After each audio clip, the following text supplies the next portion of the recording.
Welcome to AML Conversations, the Solution Series. This podcast series focuses on practical information about solutions to challenges you face in your financial crime compliance program. These solutions include managed services, technology, advisory, and third-party risk management. You can access this series and other AML Conversations and This Week in AML podcasts at our website, amlrightsource.com, SoundCloud, or wherever you get your podcasts. Hi, Josh. Hi, Jonathan. It's great to have you back. Hey, Rachel. Good. How's it going? Hi, Rachel. How are you?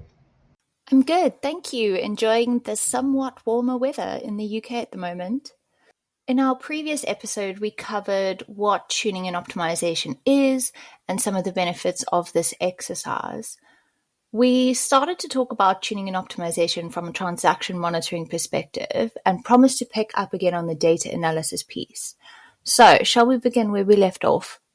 All right, let's dive in. So, we wanted to get into some more of the technical details behind what the tuning and optimizations look like. And there are a couple of different ways of approaching these. And probably the more traditional way is referred to as ATL, BTL testing, above the line and below the line testing. And John, maybe you could walk us through some of that, and then I'll dig into some of the more wonky details later. Yeah, sure, Josh. And I think, like you said, ATL, BTL testing is certainly more of a traditional and a well-known type of tuning for these type of systems. And really, I think ATL and BTL testing is a great way to identify, anomalies and, leveraging key performance metrics, out of your platform to really help you, determine what that ATL and BTL testing should look like. And really, I think, again, it starts with that coverage assessment. So understanding, do you have any current gaps in your AML program, be it detection scenarios or manual monitoring controls. And also really making sure that you have really good quality of data before you begin your testing, and understanding, the type of rules that you have, the coverage that you have, and good quality data really helps you to build sort of that, your KPI, your performance metrics, and really help you identify which scenarios should be targeted for testing. Just as an example on that, leveraging some of the KPI metrics from your dashboard, maybe there's certain alerts that aren't generating any productivity or good metrics. And those might be some of the scenarios that you might want to start looking at for the ATL or BTL exercise. And I guess before we get into that, maybe we could just kind of define what above the line testing is. And I really think, above the line testing, you're looking at your productivity metrics or the output of your system. And for example, if you have a detection scenario looking at cache activity and it's not generating any alerts, you're not generating any SARs, and you're leveraging the output of your system, that might be an indicator that your threshold setting might be too high, where you're not generating any alerts. So that might be the first trigger, to include that scenario into your testing. And also really looking at, any SARs that were generated from your platform, and what that SAR, what was the originating trigger from that SAR filing. So for example, again, if it was a cache activity, what was the volume that the cache generated at? So if your cache rule is set at 10,000 and you're looking at the output of your system and your SARs are tripping at 50,000, well, when you're doing that above the line test, maybe you don't need to have your setting at 50,000 because you're not generating any activity between 10,000 and 49,000. There's really no, I guess, true. It's pretty much all true positives, and you're generating those SARs. And so that's just a trigger where you can go in and start looking at the above line testing and really help, looking for scenarios where you're not getting great production. right? And you want to adjust those settings because the output of your system is not generating very good results. You have a very small percentage of alerts to SAR ratio, and that might be the first trigger to do that above line testing.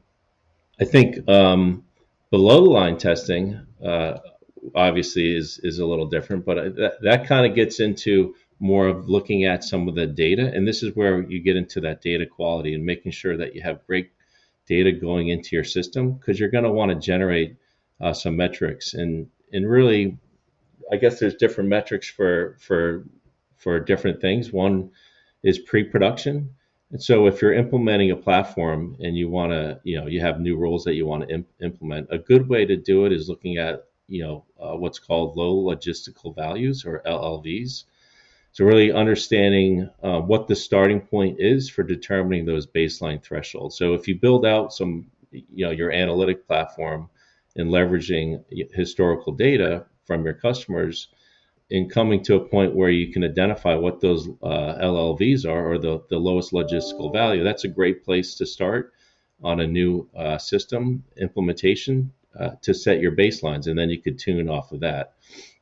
Now, if you already have a system in place and you're already running rules for 1 year, 2 years, however long you're running them, the BTL testing, a great indicator to determine which rules you want to test, again, is looking at the output of your system, right? And I think it's important to have great key performance indicators to identify instances where you'll need to do that BTL testing. So again, another scenario where maybe you're getting 1,000 alerts and you have 0 SARs, or you're getting 1,000 alerts and you're filing 999 SARs, right? So in an instance like that, if you're filing a ton of SAR activity and you have a ton of true hits, that's really where you want to see, again, where the output, where the SARs, what transaction volume they're hitting, to really help you define what the below the line threshold would be for your testing. And I think just getting into that, leveraging those metrics, building out your testing framework, and then determining what rules to test based on the output of your system. Josh can get into a little bit more of the type of analytics that you would want to design and build out, I think, for the testing. But ultimately, if you're not getting good output of the system, there's potential to do above line testing and below line testing. And I think, depending on what that output looks like, you'd make a decision, which type of testing you would want to do. And you may want to do both, so you have full coverage on those rules as you're testing. So I wanted to pick up on some of the details that John was referring to in terms of the kinds of analytics you might want to perform to support the above-the-line testing and below-the-line testing. And then we're even going to talk about some alternative ways that kind of, let's say, go beyond ATL and BTL. So one of the things that we find to be really helpful and important is to do a full percentile analysis on your transactions. Let me explain what this looks like. Let's say, for example, we're looking at tuning a cash rule. Let's say it's excessive cash transactions. Well, if you're looking at a cash rule, then obviously the only types of transactions you would care about are your cash transactions. You don't care about wires or ACHs or anything else. So what we would do is we would take all the various types of cash transactions you have, whether it's deposits or withdrawals, whether it's ATM or in person, take all the different types of cash transactions and do a percentile analysis that says, hey, if you take all these cash transactions together as one big bucket, what is your median transaction value? What's your 60th percentile transaction value, your 70th percentile, 80, 90? We'll usually go 95th percentile, 98th percentile, sometimes even 99th. And so what's the purpose of doing this percentile analysis? Well, it says, hey, in your universe of cash transactions that are relevant to, for example, this excessive cash rule we talked about, here is what your transactions actually look like. Here are your whole suite of transaction values from the highest to the middle and sometimes even the lowest. So we get a sense of, where might you then want to put a threshold? Obviously, you're not going to want to put a threshold value at your median or 50th percentile, Because if you put your threshold value at your median or 50th percentile, you're just going to be alerting left, right, and center, right? That's not going to make sense. But similarly, if we did that kind of analysis, let's imagine we did that kind of percentile analysis and we discovered that the threshold you have set today is at your 99th percentile value. Well, that probably would cause some concern. Why? Because it means your threshold set so high that you're actually not even seeing 99% of your transactions in terms of the things that are alerting. So the percentile analysis can be incredibly helpful for essentially saying, where are the thresholds you have today relative to the entire suite of transaction values that are affecting this rule? And we would actually do this kind of percentile analysis for each one of the rules and for each of those baskets of transaction types that's relevant to each one of the rules. Now, the thing that's really interesting, and I find really compelling, I think, about the percentile analysis, is it actually encompasses a lot of what's traditionally thought of in both above the line and below the line testing. Because you're not starting based on what the threshold is, you're starting just with the entire suite of transactions that affect this particular rule type. And then you're layering the threshold on top of it to see where that threshold falls in this suite of transactions. So the percentile analysis can be a really, really powerful tool. What we do then is we actually take some heuristics or rules about data and we layer them on top of this percentile analysis. So let's just continue with the excessive cash transaction rule that I said we were looking at in our example.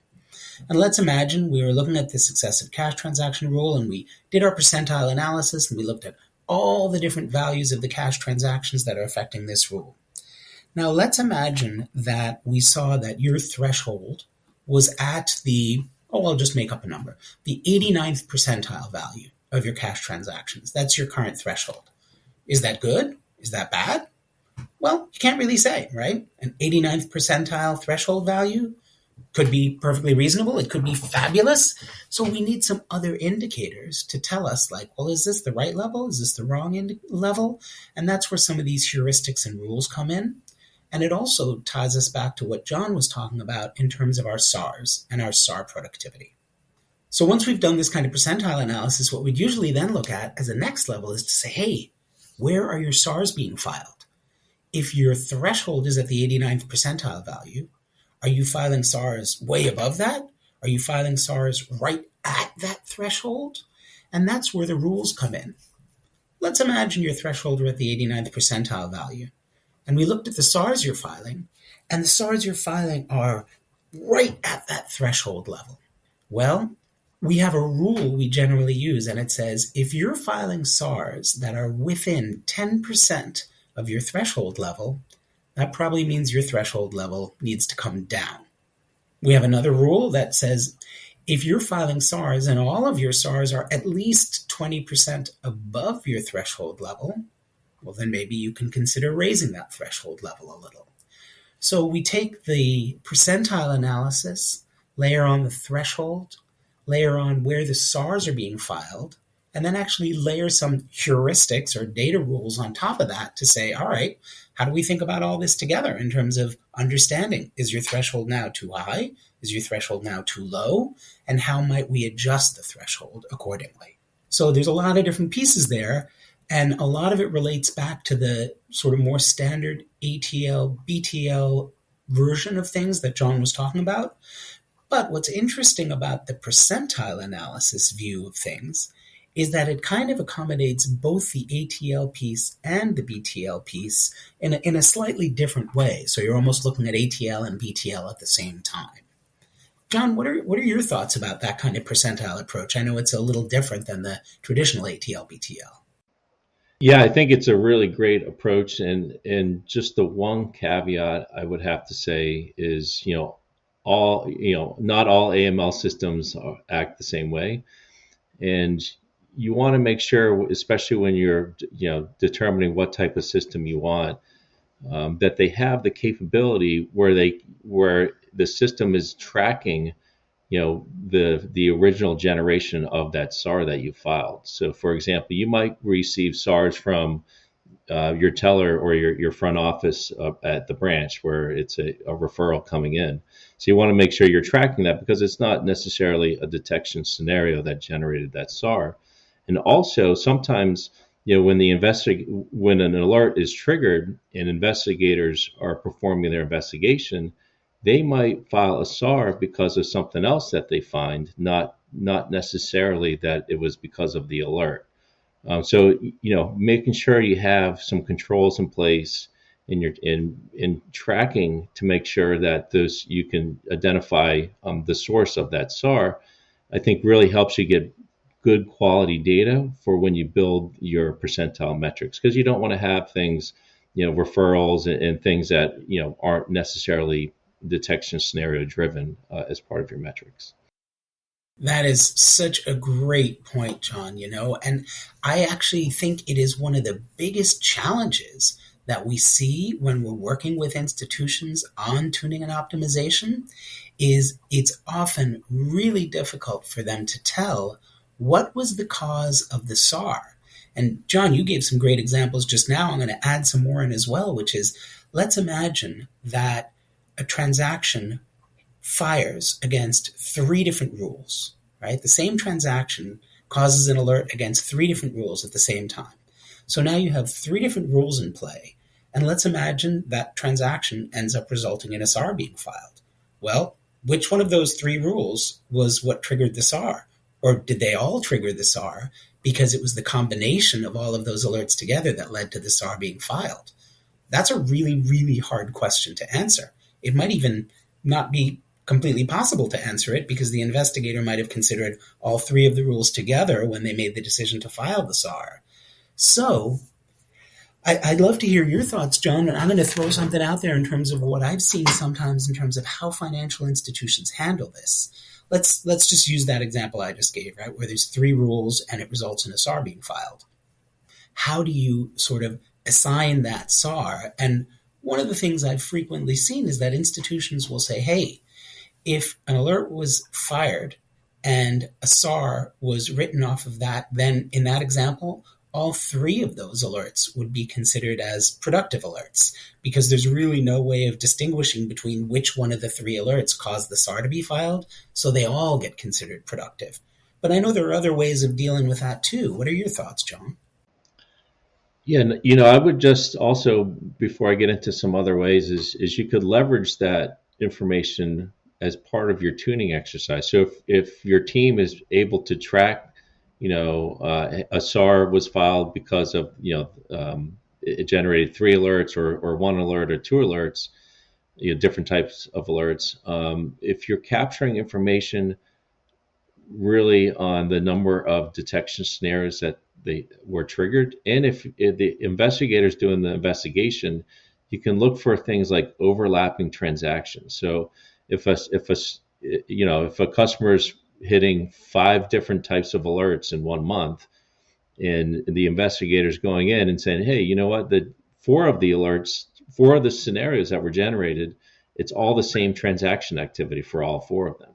So if that's being captured during that investigation phase, that could help you with the tuning because now you have overlapping scenarios, right? So now you're capturing what scenarios are overlapping with the same transaction activity for those customers, which I think could, and if you capture that information over time and you leverage those, key performance indicators or metrics or the output of the system, it could help you with your coverage assessment to identify how many instances of overlap are you getting out of your platform, and you may be able to identify redundant scenarios through that effort. So that's just kind of one piece, and again, it depends on your system.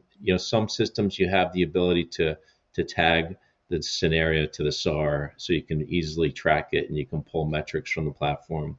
There's some platforms where you really you don't have that mechanism built in. And, at that point, you're getting into building manual controls and processes, which can certainly be, another headache and additional work that you'd have to follow. But I think even just starting though with just a simple spreadsheet, maybe you go through an exercise to try to track that SAR to scenario information. And it doesn't have to be very complicated. You just create each month, you get all the results from the SARs. You have your QCs, your reviewers looking at that information, and maybe it's when you get to the point that you're going to file, there's a form you fill out. We filed this SAR because of this scenario or these two scenarios, and you just track that in a spreadsheet, and then you can leverage that as part of your ongoing monitoring plan, and part of your key performance dashboard to help you make decisions. Absolutely. And I think, I just want to pick up on something you said right there at the end, John, which is the tracking of the data, right? The keeping track of the data, the reviewing the data on a regular basis and preserving that data going forward so you can use it for decision making. I don't think we can overstate the importance of doing that, right? That exercise and doing it regularly, like John said, on a monthly basis. And on a monthly basis, looking at your SARs, looking at your output, looking at the minimum value for those SARs and seeing what that has to tell you, that is just such an important piece. And I want to go back to something you were talking about a couple of minutes ago, John, in terms of like how we could think about the 3 different alerts that I gave in that example.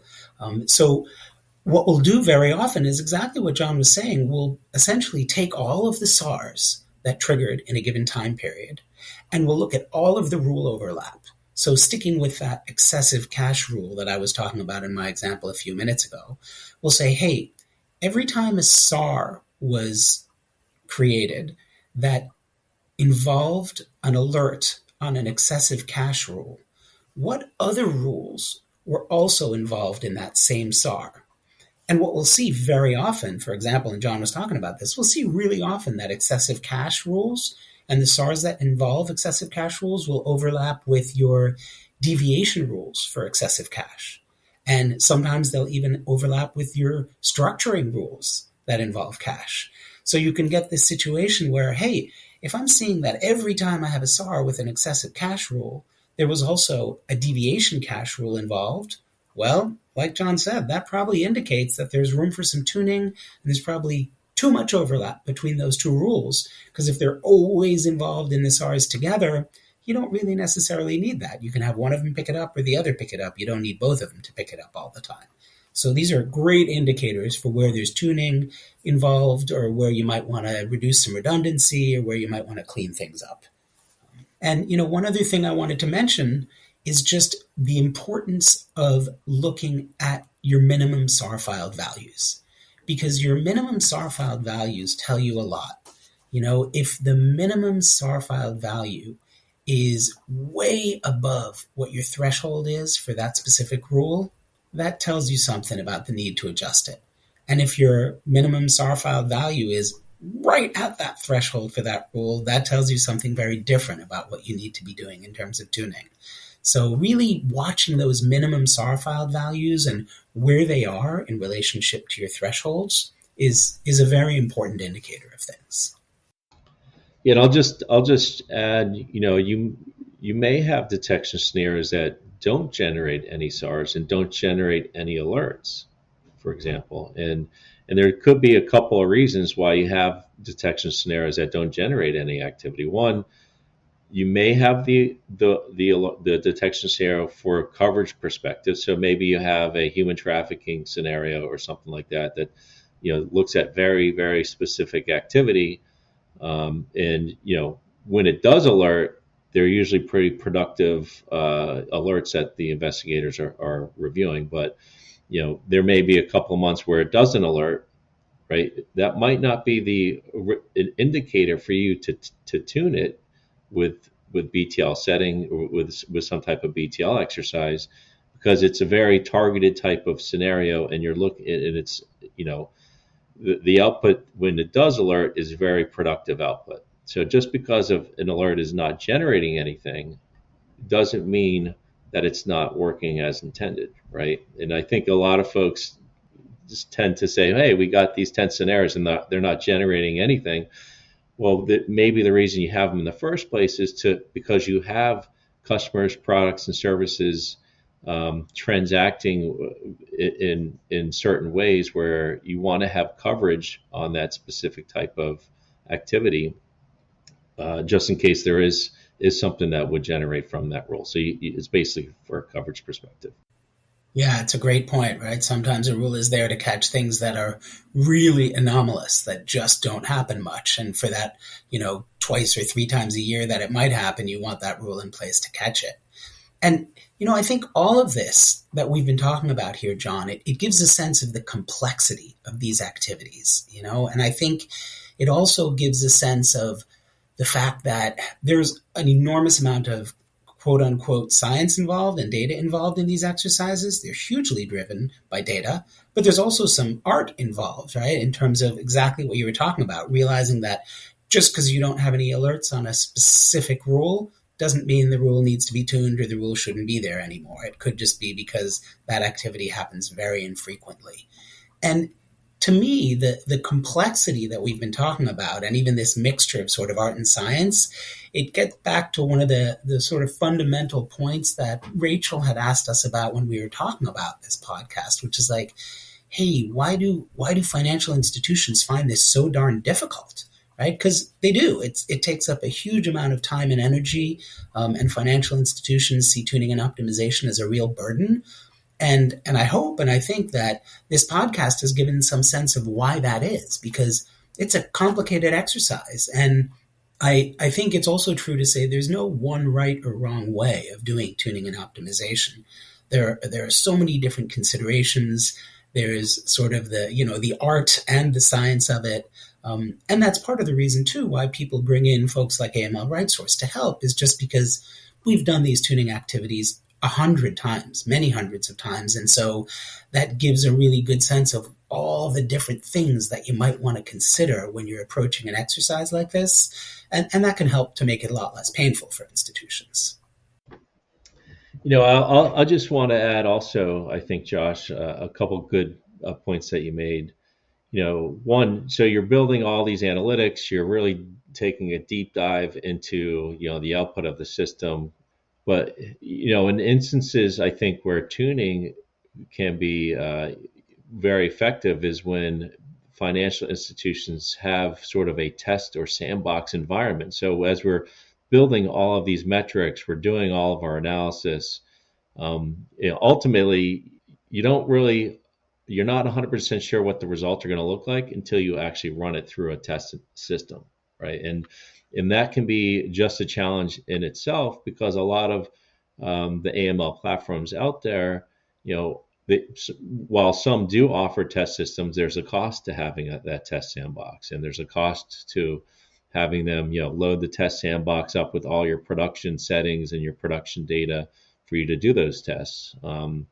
There's been instances where you could replicate or simulate those rules in a separate environment and then run your tests in that, so it doesn't impact your production, which, folks who have done that before know that's a very challenging engagement, because there's a lot of proprietary technology that's out there where you can't really replicate the rules 100%. So you have to build out some just some functionality for a confidence levels and things like that if you're going to do something in a separate environment. But, so you're coming up with all these great metrics, and really, if you have that sandbox environment, or you have a way to actually test them in using production data, either within that sandbox or replicating the rules, will then give you that final sort of assurance of, hey, if we make this change, I'm not going to get 20% more alerts that my team is going to have to review. Let's go back, if you're doing that in your test environment, let's go back to our metrics, make some adjustments, and then let's run this through, and then look at the output again. And so I think, combining all the analytics, combining the deep dive into, SAR reasonings, ultimately, if you have the platforms and you have the test systems in place, to finally run that in your test system, to see the output, which again, leveraging the output of that could help you make, tweaks in optimization decisions, before you go live. Well, I think that's a good place for us to end off today. Thank you both for joining me and providing insight into just how technical this process can be. And of course, thank you to our listeners. Join us next time as we explore tuning and optimization through the lens of sanctions, CRR, and CDD. Well, yeah, thanks so much, Rachel. It's great to be here, and we'll look forward to the next one. Yep. Thanks, Rachel. Thanks, Josh. Thanks, John. Talk to you soon. Thanks for listening to this episode of AML Conversations, the Solution Series. More episodes will be posted in the coming months. If you find this installment interesting, there is more great content at amlrightsource.com. If we can help you with your financial crime compliance needs, schedule a meeting on our website. Together, we can reimagine compliance.